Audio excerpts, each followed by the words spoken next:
The BFG, Chapter 4, The Cave. The giant ran on and on, but now a curious change took place in his way of running. He seemed suddenly to go into a higher gear. Faster and faster he went, and soon he was traveling at such a speed that the landscape became blurred. The wind stung Sophie's cheeks. It made her eyes water. It whipped her head back and whistled in her ears. She could no longer feel the giant's feet touching the ground.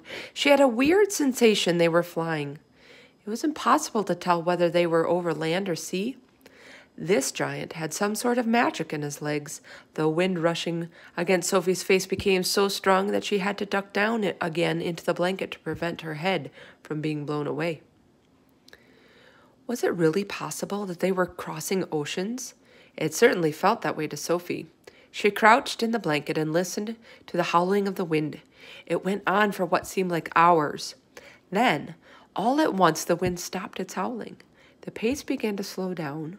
Sophie could feel the giant's feet pounding once again over the earth. She poked her head up out of the blanket to have a look. They were in a country of thick forests and rushing rivers. The giant had definitely slowed down, and it was now running more normally, although normal was a silly word to use in describe of a galloping giant. He leapt over a dozen rivers. He went rattling through the great forest, then down into a valley and up over a range of hills as bare as concrete, and soon he was galloping over a desolate wasteland that was not quite of this earth. The ground was flat and pale and yellow. Great lumps of blue rock were scattered around, and dead trees stood everywhere like skeletons. The moon had long since disappeared, and now the dawn was breaking. Sophie, still peering out of her blanket, saw suddenly ahead of her a great craggy mountain. The mountain was dark blue, and all around it in the sky were gushing and glistening with light.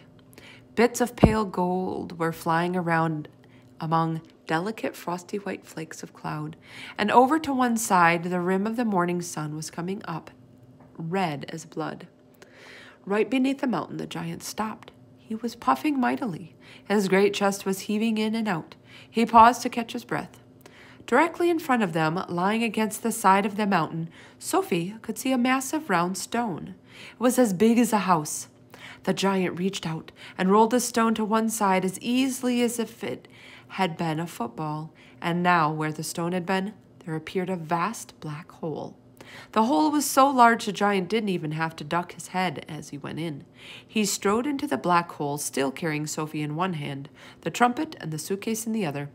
As soon as he was inside, he stopped and turned and rolled a great stone back into place so that the entrance to his cave, his secret cave, was completely hidden from outside. Now that the entrance had been sealed up, there was not a glint of light inside the cave. All was black. Sophie felt herself being lowered to the ground. Then the giant let go of the blanket completely.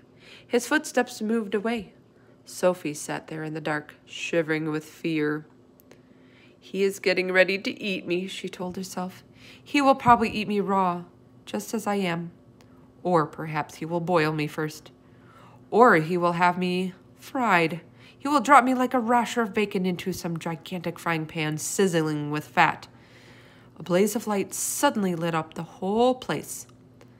Sophie blinked and stared.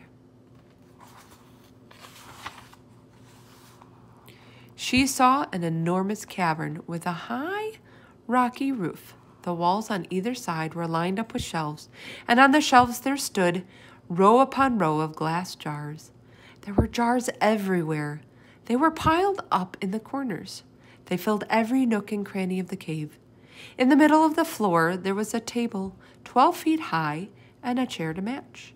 The giant took off his black cloak and hung it against the wall. Sophie saw that under the cloak he was wearing a sort of collarless shirt and a dirty old leather waistcoat that didn't seem to have any buttons. His trousers were faded green and were far too short in the legs. On his bare feet, he was wearing a pair of ridiculous sandals that for some reason had holes cut along each side, with a large hole at the end where his toes stuck out. Sophie, crouching on the floor of the cave in her nightie, gazed back at him through thick steel-rimmed glasses. She was trembling like a leaf in the wind, and a finger of ice was running up and down the length of her spine. Ha! Shouted the giant, walking forward and rubbing his hands together. What has us got here? His booming voice rolled around the walls of the cave like a burst of thunder.